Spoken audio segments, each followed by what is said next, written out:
Left 4 Dead's No Mercy is praised as its best campaign. From hidden details to developer errors, today we will be exploring and analyzing No Mercy without being disturbed by these thugs. No infected, just exploring. In the opening scene of No Mercy, we see a helicopter in which the survivors try to signal, which actually had me thinking, why exactly did the helicopter not even try to rescue them there? Well, I honestly think the answer to that is because it can't. This helicopter model doesn't have a ladder, and we know this because in the finale it doesn't drop one, meaning the pilot would need to hover near the edge of the building to rescue survivors, which already is very risky to do, or maybe land the helicopter, which in itself is impossible. Dead Center's hotel and No Mercy's the apartments are very similar in design, but reversed, which is ironic because they're both the intros to both Left 4 Dead games. But what do I mean by this? In Dead Center, you have to leave the top floor of the Vanna using an elevator because rescue can't help you out there, while in No Mercy, you have to reach the top of the hospital using an elevator to be rescued. What makes this even more funny is the fact that right next to the building you start the apartments in is called a hotel. But not only that, but they are both similar in the idea that you start on a rooftop in hopes that you can be rescued, but to no avail. The rooftop has an SOS sign which could have been painted by the survivors or this fella right here, and we can also see the buckets of paint they use. There's also a lot of graffiti here, I mean like more than needs to be, and a ghost sign that says Simon Dairy Products since 1930. It's good for you. Okay people, let's make our way down. We are immediately greeted by a body pile of zombies, which actually is more realistic than the ones we see in Left 4 Dead 2, because these zombies have missing body parts, like this one has a missing head and this other one has a missing leg, and the ones in Left 4 Dead 2 for some reason don't have this feature. Wow, why? The apartment we enter is a regular apartment, you know, a living room with the TV still on. I helped him with the electricity bill, there you go, saved you $200. A bedroom, kitchen, dining room with cereal on the table called Choco Bites, and the cow on it is most definitely on crack. And behind it is a Team Fortress character that you could get as a toy in the box. Ah, the good old days when toys came in cereal boxes. I still remember getting some Cars toys in my foster place. I don't know if I remember that properly. Anyways, moving on, there's a hole in the wall. The owner was probably playing a match of Left 4 Dead 2 versus, and they had some questionable paintings. Some flowers in a cup. Who gets a painting of a flower in a cup, bro? Just make one. This painting may be hinting at the fact that the owner keeps people in his basement, because what the fuck even is this? He also had an owl painting. Now whoever can tell me where else we saw this painting in my Left 4 Dead 2 exploration series will get a shout out to my next video. And speaking of shout outs, shout out Blaze because he texted me on Steam during the making of this video. I just realized this owl also caught 4 mice. No wonder he's looking at me all suspiciously. And lastly, I mistakenly used my free cam to go through this wall and I found the living room sets. Okay, let's make our way to these 2 apartments joined together by this broken wall. These apartments are similar in the types of rooms they have, but it's more about what's in the rooms themselves. They all have similar paintings, which doesn't surprise me because these bitches probably all shop from the same store. There's a poor girl who also died in her sleep, but this model isn't new to us. We've seen her in the very first level of Dark Carnival. She also left her TV on, but I left it on, you know, just because maybe she likes sleeping with background noise. Okay, now with the last apartment, we can tell the owner got up early, even his alarm is still going off. What time is it? 8:24. Wait, so that alarm we saw has been going on for 8 hours? On the ground floor, we see a couple who died trying to fend off some zombies from entering the back door. Before leaving this apartment door, I want to talk about some oddities with it. A majority of the windows in the apartment serve no purpose whatsoever, although we can enter the rooms that are meant to have them. There are 4 apartments in this building, but they skipped the numbering of this apartment for some reason, so this should be apartment 4, not 3. And lastly, why does the apartment even have access to the rooftop? I mean, sure, it could be owned by the owner of the building, which makes sense as this apartment is the biggest in size, but this means anytime work needs to be done on the roof, people would have to go through his apartment, which raises even more questions like, how did this graffiti even get here? Like, did the owner let them through, or did they climb building to building to get here? The atmosphere in this alley is very well crafted, even so well crafted that I really feel that if I was to stand here for at least 10 seconds, I'd definitely get robbed. The apartments? More like the trenches. There is so much graffiti here, it must insinuate that this place at least had high levels of crime. Like, this town doesn't need CEDA or the military, it needs Batman. It's so bad I can't even tell what is pre-green flu and post-green flu. In this section of the level though, we have a couple stores. Giant Panda, This store doesn't even, what is this store meant to be? Unlucky grocery, but ain't nothing lucky about this place. Interestingly, the car's lights here are still on, meaning that these cars must have just gone in here, which would indicate that the event that unfolded in this area happened at least a couple hours ago. There's a cop car here which was probably owned by the cop we saw earlier, a flipped car, either a bad driver or a tank. I don't blame this truck for crashing, bro. He was probably looking for parking, but the arrow pointed into the building. I found these two signs talking about some "you are here." Bro, does it look like we're in the suburbs? Burger tank. I also found this isolated window on this building. Lastly, if you use a free cam to go under the map, you can see a miniature scale of the background of this level. If you know, you know, man. Let's make our way to the Red Line subway station. So how did y'all end up here? When entering the next safe room, there's no blood on the ground, but after you enter the next level, there is, meaning the survivors must have struggled and killed some infected off camera. In this safe room, we have some writings on the walls, with most giving out info to survivors, one talked about Keith, and one with an overly positive message. Now I love this next level majorly because of its level of complexity. It doesn't feel straightforward. We are currently at Holly Street Station. We can either go through the stairs here or use the vent right here. We can also see multiple ads, one for Eric's Autumn Flannel event, another for an aquatic center, a Mercy Hospital one, and one for Channel 5 news. There are also a lot of cops in the subway station, which could suggest that cops were trying to take control of the subway, which makes a lot of sense as subway stations have a lot of foot traffic, and the green flu spreading here would have been a piece of cake. Further down, we see even more graffiti. Jake and them do not play. I saw a new ad saying orange box juice, now with 94% orange juice. So what was the percent before? A derailed train. I am not surprised. There's also an alternate route here we can take. Either we just continue following the tracks or we follow this cave. Oh my days, the amount of graffiti here is overwhelming. Because the tracks are conveniently blocked by this debris, we must continue our way through this door, which led me underneath a water pumping station. I really don't even know if that's what it is. Where I found this dude down here, the debris must have fell on him. There's also this random small room down here. In this water pumping station, there's a turret, which means at some point this was like a hideout spot. But I feel like I still don't have a good understanding of the time in Left 4 Dead. Like, how long did the green flu hit the US, and this town more specifically? To escape this place though, we have to flip the switch, which would summon a horde, but no one came. This door opens very slowly, and why exactly? I have no clue. Maybe, you know, maybe we shouldn't rush, you know, let it take its time. But I do think the door needs WD-40. I also didn't notice, but who fucked this guy up? I'm starting to believe this helicopter is trying to rage bait the survivors. Making our way through the offices and storage rooms of this facility led us to the reception, and then outside where we found even more graffiti to no one's surprise. This building has a window frame but no windows, which exposes the brick wall behind it. I found another burger tank sign, which makes sense as there's one nearby.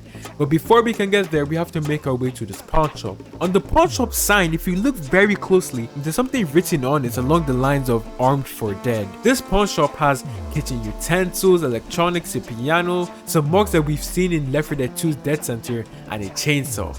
In this safe room, we have more writings on the walls, with most just informing the people on their whereabouts, and the same fella who left out overly positive messages back. Okay, let's get moving. I just like to mention that I love how there's just this little area back here before we get into the burger tank. It's like Valve obviously didn't even need to add this area, but they did. It makes the map feel less linear and a tad bit more open. Quinto would have been so happy to be here, man. I'd also like to mention how extremely clean this store is. Don't worry, Mercy Hospital, we're almost there. I found this gas station that says pump and run. You thinking what I'm thinking? Beside it, I found a room only accessible through climbing these things. Now, we gotta take this lift up to keep moving. We're meant to jump in this hole to proceed, but there's a detail I'd like to mention. Notice these black marks? It was probably caused by an explosion of some kind, causing the floor beneath it to break. Which raises some questions. Were they fighting something, then shot an explosive weapon at it? Or was it purposely blown up with like C4 to make a way? Anyway, shout out to them for making a way. You can press this button to open this door, which I found very cool. This storage facility is filled to the brim with boxes, which would explain why I haven't received my Amazon package, although I paid extra for 2-day delivery. Also, the light glaring through the roof ceiling is very cool, and what makes it even more impressive is that the light itself is separated into bits because of the lines of the window frame itself. This staircase led us to the... What the f... What the fuck is going on? Now there are two entrances to the sewer, one by the big white tanks and this other one in this red lit room, which overall adds to the complexity of this level. Luckily Nick isn't with us, but I mean Lewis wears his suits. Almost. Whoo! Francis! Hey! Lewis did not have to do Francis like that. There isn't much to note in the sewers itself, except from this survivor that died in one of the smelliest places possible, and these cops. Why are they even down here? I'd also like to mention that just like the apartments, there is also a miniature scale of the level's background underneath the map, and also the subway level 2 had the same theme. I welcome you all to Mercy's Hospital. I found a car perfectly flipped over but suffered minimal damage. Two cop cars which were probably trying to protect the hospital. They did seem to put up a fight because there are a gang of zombies at the entrance. Hello sir, do you need help with anything? I have the green flu. You said you have what type of flu? The green flu. Not to worry sir, I've called appropriate authorities to deal with this. I hope you understand. What do you mean? Don't call Cedar, please. After loading the level, some pages that weren't here before loaded up. Who is this man and where is he? GeoGuessers. There's some dude who wrote his kills on the wall and some other person called him out on this bullshit. Now for this level, I'm going to talk about each floor the survivors explore as a whole, rather than doing a walkthrough because there are many reused assets. Now on floor 1 of the hospital, aside from the reception we see before entering the safe room, there are a lot of examination rooms with diagrams of the anatomy of the abdominal cavity, the skull, the heart, and the brain, which makes sense. We see this as many doctors may need to demonstrate to their patients where the medical issue lies. But the room that stood out the most was this room with an x-ray. We can see the patient broke their right thumb. And their neck, I don't know, but it ain't meant to be bending like that. Worst of all, why is bro double cheeked up on a Saturday afternoon for free? For free. On this floor too, we see a lot of paintings, very questionable for a hospital. Imagine going to the ER because you're constipated and you see a shovel. You would really forget you were constipated to begin with. Problem solved. There are also some cops here and infected body parts. I'm assuming the cops were trying to protect this place as it was considered a safe zone. On the second floor, we have some more operating rooms, a cop zombie that spawns with a cannon, a little kitchen and cafeteria, some infected body parts, which gives us an idea of how far the green flu reached into the hospital. Interestingly, the windows on this floor are boarded up, so I'm assuming zombies were climbing up and trying to get to the second floor directly. And there's also some cool sliding in here too. On the third floor we have a shovel, an administration office, and a painting we haven't seen before. The cops on this floor were trying to block the path with some tables and hold it down, which we can see they were successful at first by the number of zombies they killed. Someone broke this door down to reach this booty exposed individual. I don't blame them. On the fourth floor is where we have a lot of the intensive care unit rooms with a lot of blood. What could have happened here? We've got a nurse station and a lot of bodies and more operating rooms. The window to this room has a biohazard sign on it, saying infectious substance, with his identity not being available, which gives us a hint of how early on Left 4 Dead takes place. In its room though, we see the booty patient for the third time, and the bed he must have been laying in, because it's the only place with its timer and light on. There's also two other rooms similar to this. The ICU or fourth floor by far has the most amount of zombie bodies, which could actually mean something. People probably called 911 because they were feeling unwell as a result of the green flu, and they were rushed to the ICU where they then fully turned into zombies, and then started killing and infecting everyone. So No Mercy Hospital was probably a boost from both the inside and outside. The elevator the survivors take up isn't actually on their 30th floor, it's just slow as fuck. And even when counting the number of elevator doors here, it only came up to 26 floors, even including the ones that we already took. Also, why is this the only elevator that can access floor 5 to 30? The rest we saw earlier all stop at floor 4. What could possibly be on the rest of the 26 floors if not just operating rooms? Maybe offices? Also, the survivors hit the 28th floor, but why not the 30th floor? I mean, the elevator can reach there and the button exists. The 20th floor is all construction with some walls being destructible, which is indicated by these wooden planks.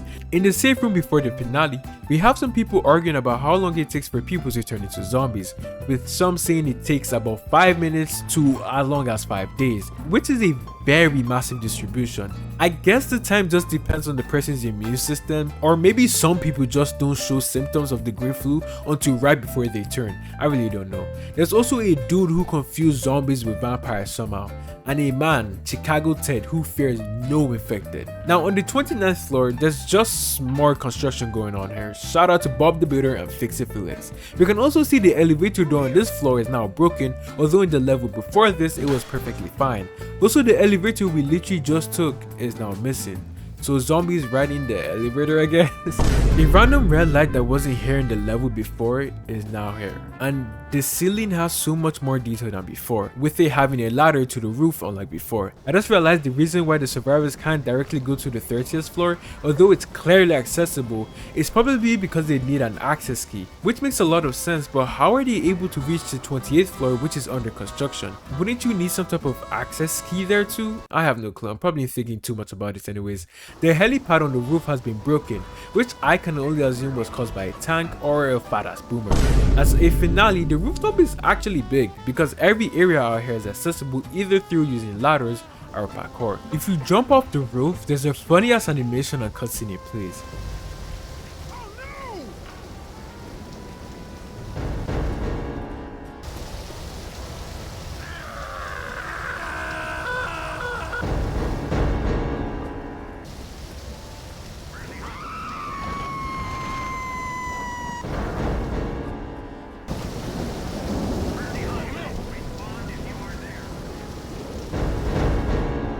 Also, if you throw a gas tank off the roof, you can hear it explode.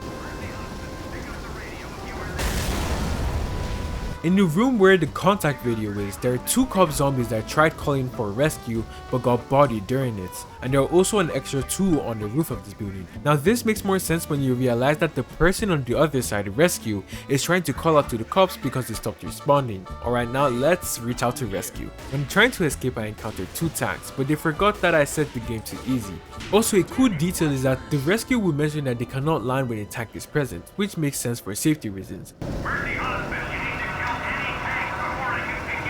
Right before we escaped, we got a good look at our pilots. Bro seems like a chill guy.